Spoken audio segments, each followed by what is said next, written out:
I knew Megan followed me home for a reason. We were the last ones to the party and the first ones to leave. Megan actually suggested it. She brought up having a couple drinks at my place, and the idea sounded more appealing than this pompous party. If we had to sit there and watch John gloat one more time, we probably would be dancing on corpses. Megan forgot where I lived, so I drove that she tried to keep up.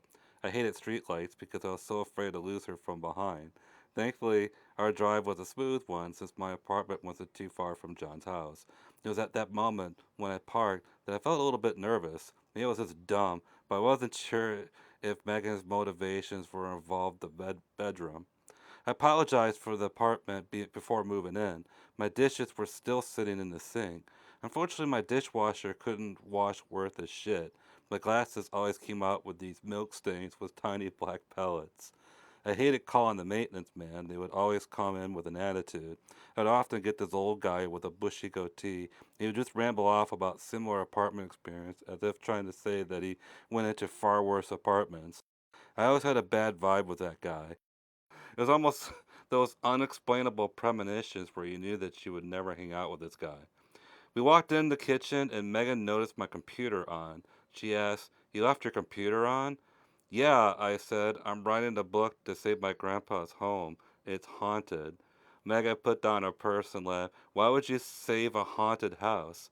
"My grandma wanted me to." Oh, how sweet.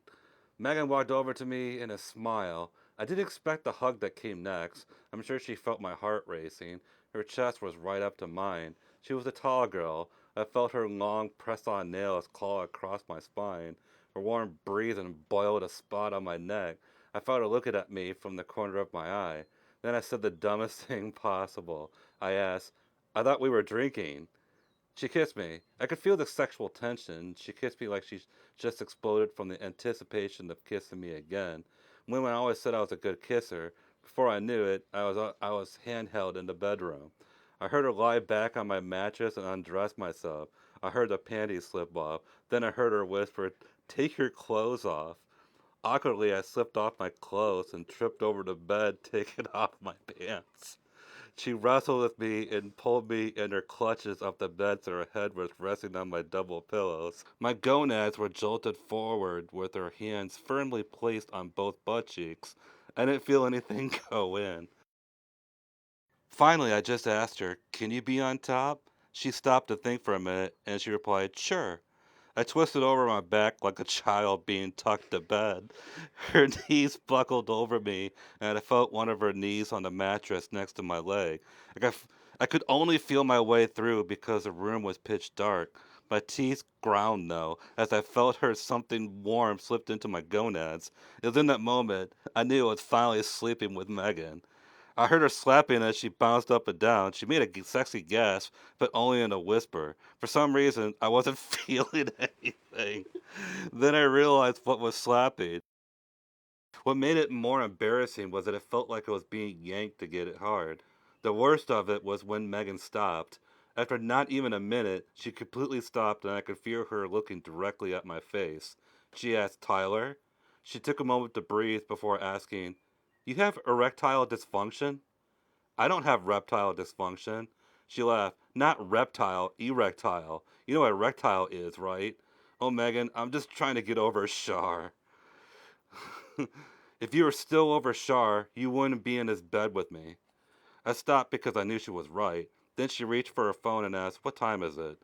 "I think it's almost 10. "Oh, I better get going." "You really have to?" "Yeah, Tyler, I have to work in the morning." "All right, maybe next time I can go downtown." Megan laughed and replied, "I'll hold you to it." Many years ago, Megan asked me if I ever went downtown before. She was massaging my back at the time, and my experiences were that massages always lead to sex. If they didn't, there was something wrong with you. Well, it didn't lead to sex. I wasn't overshar. I kissed her goodbye before she left my apartment. Normally I would walk her out, but I couldn't find all my clothes. Luckily, I managed to at least get my white t-shirt on.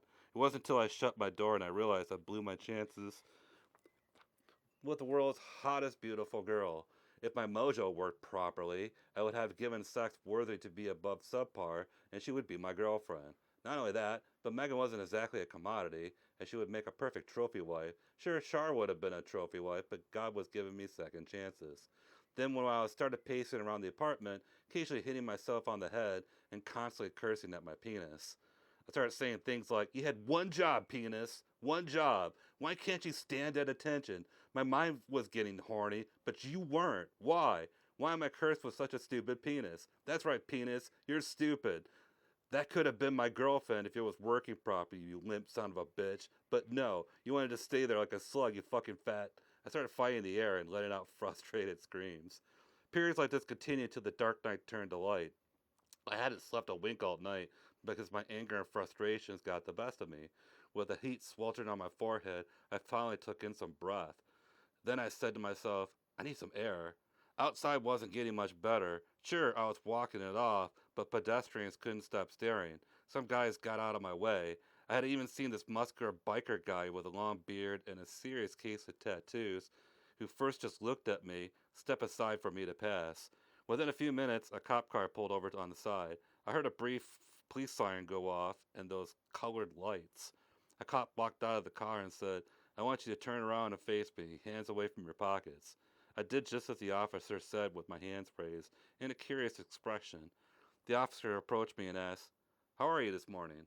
"Look, officer, I know I look a little crazy, okay, but you would too if you blew your chances with a girl this hot. Can I show you a picture?"